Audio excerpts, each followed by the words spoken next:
Olá, que bom estar com você aqui de novo no Claramente. Um prazer estar aqui com você. Preste atenção no que eu vou dizer agora. Nos tornamos aquilo que nos causa menos dor. Eu vou repetir. Nos tornamos aquilo que nos causa menos dor. Mas como entender o fato de que pessoas autoritárias, abusivas, se tornam o que causa menos dor nelas, não é? Vamos pensar nisso agora.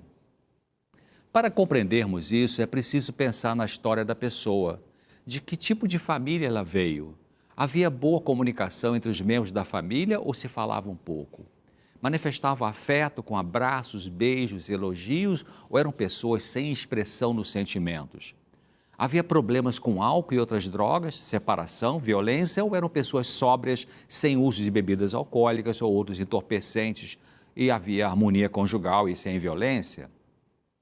Além das características psicológicas da família como um todo, outro fator que faz a diferença na maneira como nos tornamos como pessoas tem que ver com a sensibilidade pessoal.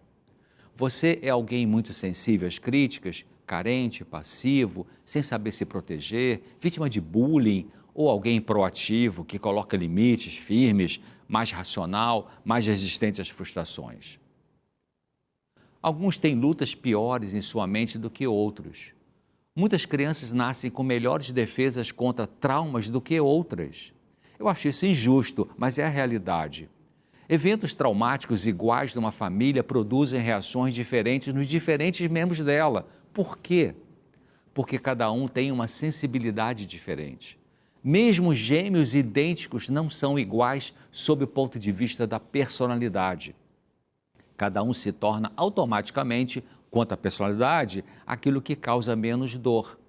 Só que pode não se tornar uma pessoa saudável, equilibrada, madura nos seus relacionamentos humanos.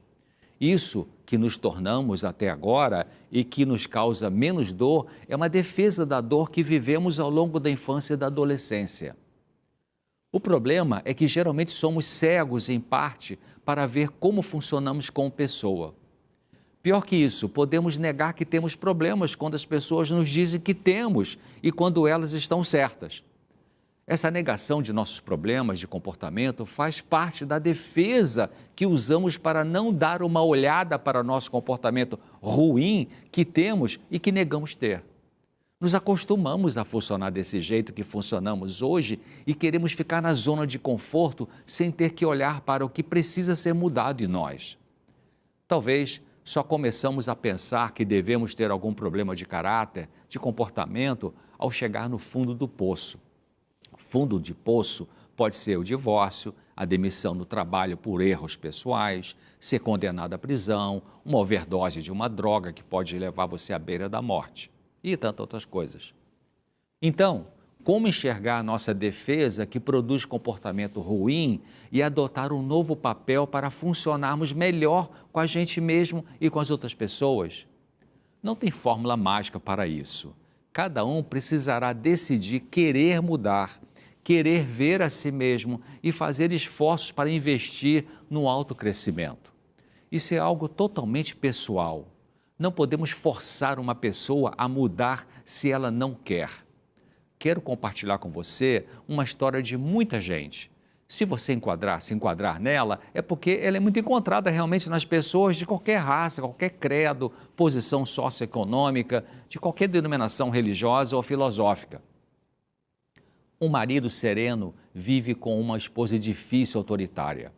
Ela veio de uma família em que a mãe dela era autoritária e sabia agredir com palavras o marido. Essa mulher aprendeu com a sua mãe a ser mandona. Na infância, ela sofria ao ver discussões entre os pais. Ambos a amavam, mas a mãe, apesar de abusiva verbalmente com o marido e outras pessoas, manifestava proteção e afeto para com a filha. Apesar do pai ser mais sereno, a filha idealizou a mãe. Idealizar é colocar uma pessoa num altar e a ver como perfeita, fechando os olhos para os defeitos dela. Por que essa filha jogou para baixo do tapete da consciência as atitudes agressivas da mãe para com o pai e manteve na mente uma adoração da mãe? É porque o saldo de afeto da mãe era maior do que o saldo de afeto do pai para com ela. O que a mãe autoritária fez por ela de bom encobriu a visão da filha sobre os defeitos de caráter da mãe. É como uma câmera de filmagem que você tira o foco de uma cena e coloca em outra cena. O objeto anterior, onde estava o foco, estava ali, ou seja, a atitude agressiva da mãe era real. Mas a filha precisava mudar o foco para ver somente o lado afetivo da mãe. Essa filha se tornou adulta, veio repetindo o lado ruim da mãe, se casou com um marido sereno, meio como pai, e passou a ter problemas conjugais, porque não é possível zerar o nosso passado de modo que nada dele influencie o nosso presente e nossas relações com a família e com outras pessoas. Então, esse comportamento bom e ruim dela é o melhor que ela conseguiu ter na vida até agora.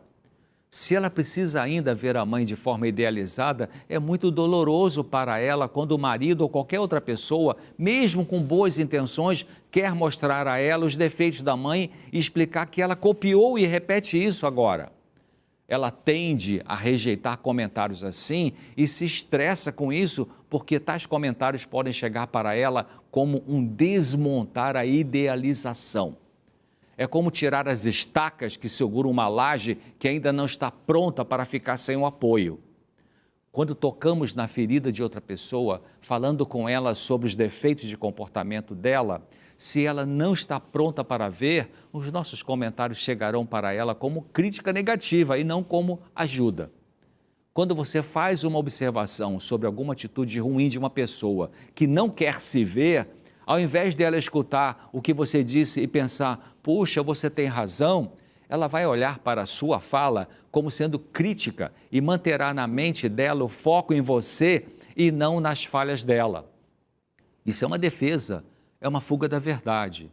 E só ela poderá, em algum momento da vida, abrir mão dessa defesa, olhar para si mesma de forma honesta e ver seus defeitos de caráter. Quando a pessoa abusiva tiver uma atitude ruim com você, fique quieto, não discuta. Faça o que a sua convicção diz que é para fazer, sem se submeter ao comportamento abusivo dela, mas fique quieto. Esse silêncio seu será a oportunidade de Deus chegar na mente dela e mostrar o erro dela. Entenda que eu não estou dizendo para você se submeter ao controle da pessoa autoritária, não é isso.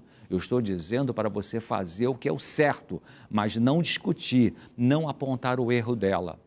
Esse silêncio poderá ser curador. Primeiro, porque você vai parar de se estressar com alguém que não está querendo se ver e mudar. E segundo, porque você já que você não mais discute, não mais tenta mostrar para ela os erros dela, e você fica na sua e se protege, ela não pode manter o jogo neurótico de ficar pensando e falando que você é crítico, sem aceitar que a sua crítica tem um fundamento verdadeiro. Você desmonta isso pelo silêncio não desrespeitoso, mas autoprotetor no lidar com uma pessoa ainda difícil. A gente se torna aquilo que causa menos dor.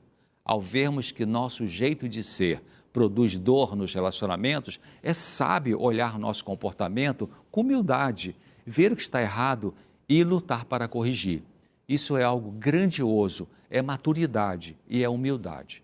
Eu espero você aqui no próximo Claramente. Até lá.